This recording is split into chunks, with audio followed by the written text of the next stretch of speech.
샬롬, 좋은 아침입니다. 오늘 말씀은 시편 14편입니다. 어리석은 자는 그의 마음에 이르기를 하나님이 없다 하는도다. 그들은 부패하고 그 행실이 가증하니 선을 행하는 자가 없도다. 여호와께서 하늘에서 인생을 굽어 살피사 지각이 있어 하나님을 찾는 자가 있는가 보려 하신즉 다 치우쳐 함께 더러운 자가 되고 선을 행하는 자가 없으니 하나도 없도다. 죄악을 행하는 자는 다 무지하냐. 그들이 떡 먹듯이 내 백성을 먹으면서 여호와를 부르지 아니하는도다. 그러나 거기서 그들은 두려워하고 두려워하였으니 하나님이 의인의 세대에 계심이로다. 너희가 가난한 자의 계획을 부끄럽게 하나 오직 여호와는 그의 피난처가 되시도다. 이스라엘의 구원이 시온에서 나오기를 원하도다. 여호와께서 그의 백성을 포로된 곳에서 돌이키실 때 야곱이 즐거워하고 이스라엘이 기뻐하리로다. 아멘.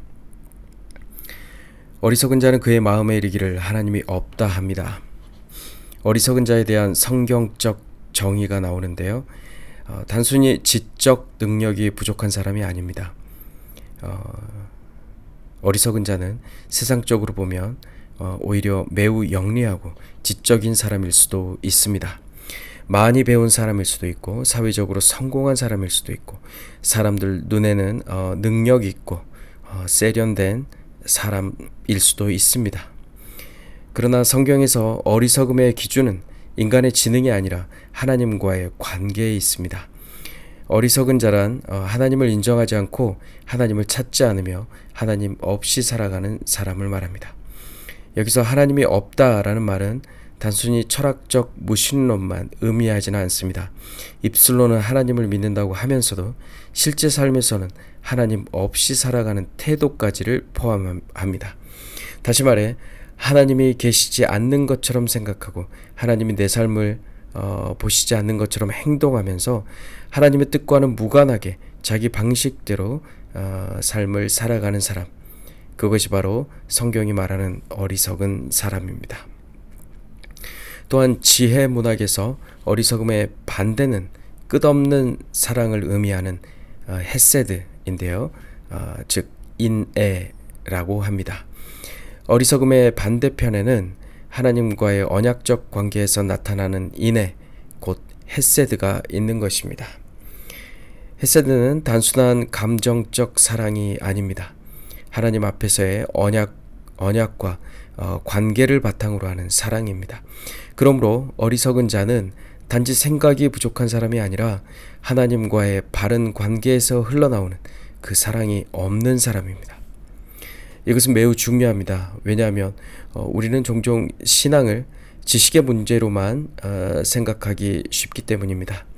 성경을 얼마나 아느냐, 교리를 얼마나 알고 있느냐, 얼마나 많은 은사를 가졌고 또 설교를 얼마나 잘 하느냐가 신앙의 깊이를 결정한다고 쉽게 생각할 수 있습니다. 그러나 성경은 묻습니다. 너는 하나님 앞에서 인애를 행하고 있느냐, 사랑을 행하고 있느냐? 라는 질문입니다. 2절과 3절을 보겠습니다. 여호와께서 하늘에서 인생을 굽어 살피사 지각이 있어 하나님을 찾는 자가 있는가 보려 하신즉 다 치우쳤으며 함께 더러운 자가 되고 선을 행하는 자가 없으니 하나도 없도다. 아멘. 이것은 엄중한 말씀입니다. 하나님께서 인간을 굽어 보실 때 단지 몇몇 사람의 실수만 보시는 것이 아닙니다. 전 인류의 근본적인 상태를 보신 것입니다. 사람은 다 치우쳤습니다. 모두 함께 더러워졌습니다. 선을 행하는 자도 없습니다. 하나도 없습니다.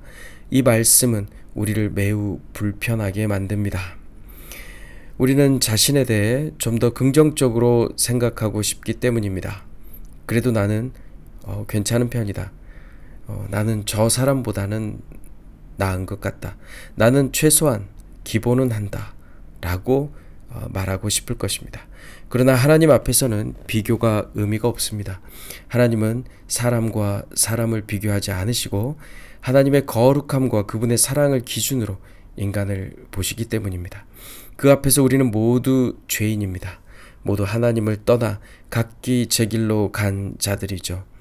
어리석은 사람들은 먹고 사는 것을 가장 중요하게 여기면서 그것이 인생의 전부라고 생각합니다. 하지만 하나님은 찾지 않고 있죠. 이렇게 하나님을 떠난 인간은 겉으로는 강해 보여도 실제로는 늘 세상 가운데 두려움 가운데 살고 있습니다. 5절과 6절은 악인과 의인의 삶을 비교하고 있습니다. 악인들이 거기서 두려워하고 두려워하였으니 하나님이 의인의 세대에 계심이로다. 아멘. 악인들은 왜 두려워합니까? 가진 것이 없어서가 아닙니다. 오히려 많이 가졌기 때문에 더 두려울 수도 있습니다.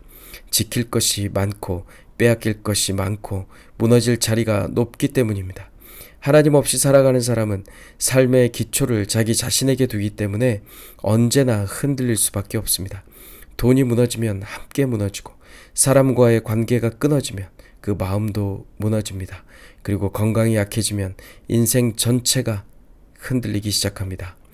하나님이 없는 삶은 겉보기에는 당당해 보여도 속으로는 불안정한 것입니다.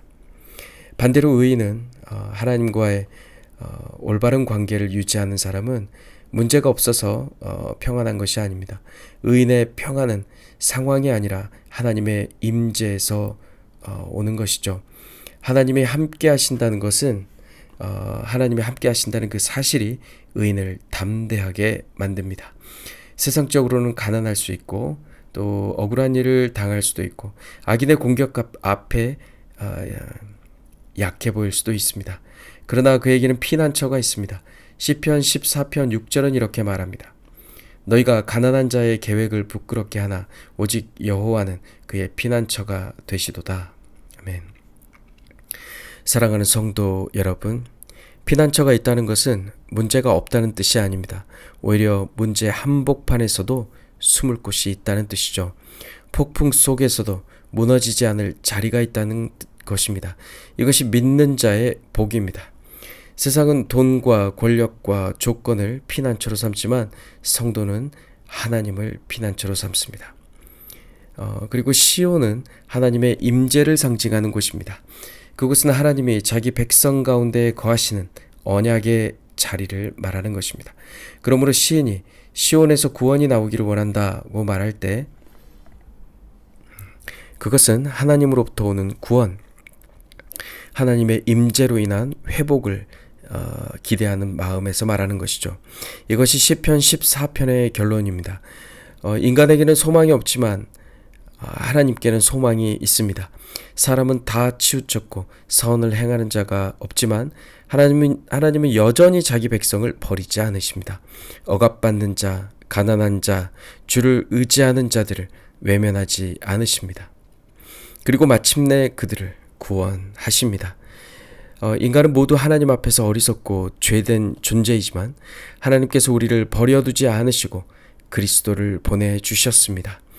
우리는 더 이상 떡으로만 사는 존재가 아니라 하나님의 입에서 나오는 하늘로부터 내려오는 모든 말씀으로 사는 존재임을 예수께서 이 땅에 오셔서 친히 보여주셨습니다. 또한 하나님을 찾지 않던 우리를 하나님께로 다시 돌이키게 하시고 피난처 없던 우리에게 십자가와 부활의 은혜를 통해 영원한 피난처가 되어주셨습니다. 사랑하는 성도 여러분, 혹시 우리는 하나님을 믿는다고 말하면서도 실제로는 하나님 없이 살고 있지는 않은지 오늘 생각해 보아야 할 것입니다.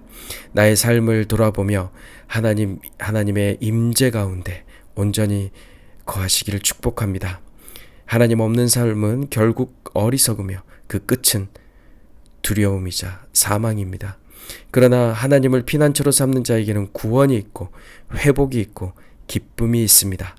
하나님을 피난처로 삼는 자에게 주시는 그 평안이 여러분의 마음과 가정과 삶의 자리마다 충만하기를 축복합니다. 오늘 하루 주와 함께하는 그 큰 기쁨으로 하늘의 복을 온전히 누리는 성도님들 되시길 주님의 이름으로 축복합니다. 샬롬.